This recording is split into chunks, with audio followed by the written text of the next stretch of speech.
और सर सवाल आ रहा है यहाँ पर परिमल कुमार जी के लिए। तो सर जैसे कि आप यंग बच्चों को गवर्नमेंट जॉब के लिए तैयार करते हैं, मतलब देश की सेवा करने के लिए हमेशा तैयार रहते हैं, तो इस बात से आप क्या फील करते हैं कि क्या अभी भी यंगस्टर्स में वो देशभक्ति की भावना रही है? देखिए मैम, जो है ना, देशभक्ति की भावना कोई ऐसी चीज नहीं होती कि वो कहीं से आती है। अभी जो है ना, जैसे हम लोगों ने एक दौर देखा जो देश की आजादी के जस्ट पहले का था। जैसे असहयोग आंदोलन हुआ, भारत छोड़ो आंदोलन हुआ, उसके बीच में सविनय अवज्ञा आंदोलन हुआ, भगत सिंह का जो एक एपिसोड होता है, बहुत सारे लोग होते हैं जो अपनी जान झोंकते हैं देश के ऊपर।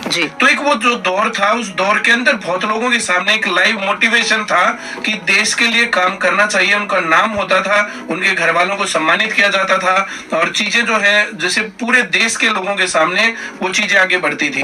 धीरे धीरे दौर बदला, देश आजाद हुआ। देश आजाद होकर के, और जो इस प्रकार के लोग थे ना, जो मौका परस्त लोग थे, जिन्होंने बहुत सारी अपनी पावर्स का यूज गलत किया, इस्तेमाल गलत किया, अपने बच्चों के लिए बहुत सारे पैसे जोड़े, तो धीरे धीरे जो ना वो देशभक्ति करने वाले जैसे लोग थे, और जो देश को गलत रास्ते पर ले जाने वाले जो लोग थे, तो धीरे धीरे वो देशभक्त लोग पीछे होते गए। उनकी कहीं सुनवाई नहीं हुई, चीजें इधर उधर दिखाई नहीं दी।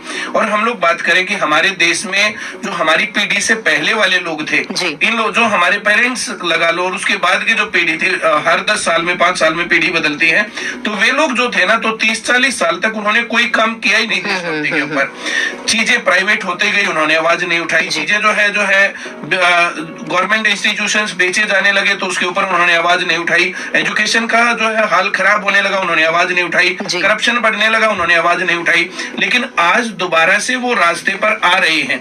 लोग धीरे धीरे जो ना देशभक्ति के बारे में जो है ये बातें करने लग गए कि ये जो ना इस प्रकार से अलग अलग रह करके मौका परस्ती को जो है निभा करके काम बनेगा नहीं। हम लोगों को धीरे धीरे दोबारा से फिर से अपने हकों के लिए जागना पड़ेगा। देखिए, सही से पढ़ना और सही अपने अधिकारों के लिए लड़ना, ये सही गणतंत्र की निशानी है। जनता के लिए जनता के द्वारा शासन, इस बात को कहीं भुला दिया गया।